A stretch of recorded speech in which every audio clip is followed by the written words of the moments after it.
Welcome back to High Stakes.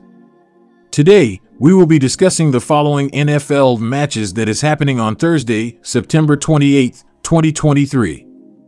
We will be providing our team, total, and prop picks for the day. Before we get started, please remember to subscribe to our channel and turn on notifications so you don't miss any of our videos. If you want access to our premium picks, you can check out our Patreon page. You can find the link to our Patreon page in the description and comment section below. Detroit Lions vs. Green Bay Packers.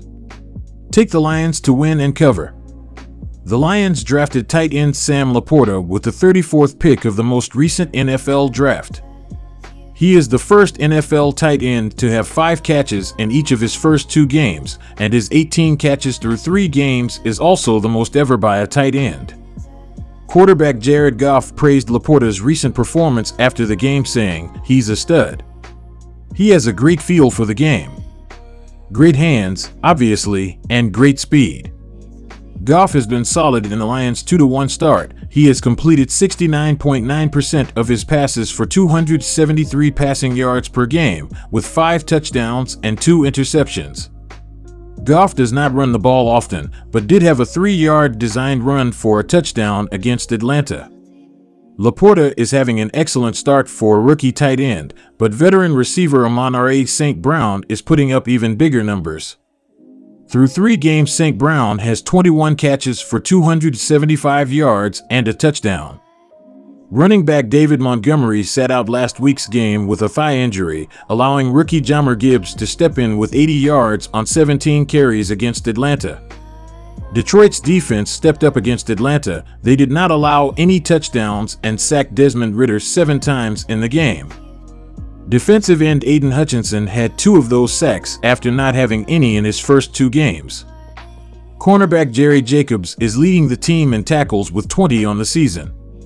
The Lions only have 1 interception thus far on the season, coming from safety Brian Branch in the opener against Kansas City.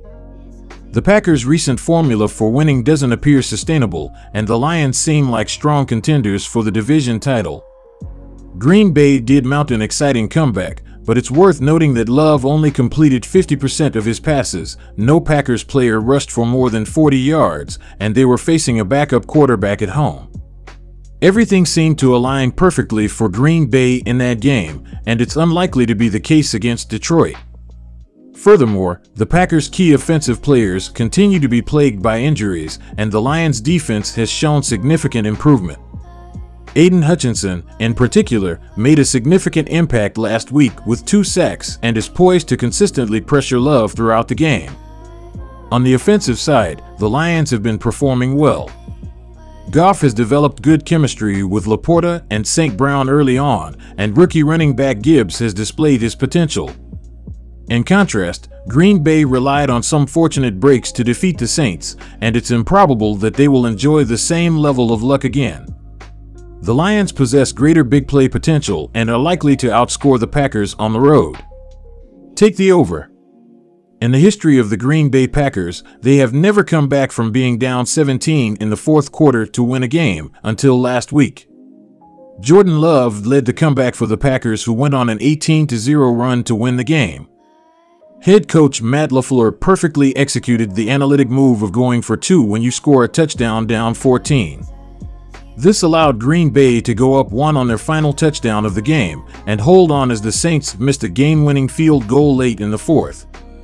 The Packers were shorthanded at skill positions, with Aaron Jones and Christian Watson still out with injuries.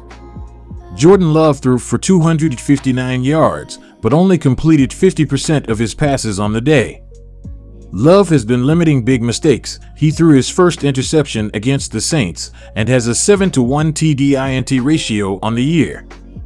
The Pack have struggled to get their running game going. Love led the team in rushing last week, and their leading rusher on the season is A.J. Dillon with only 107 yards through 3 games.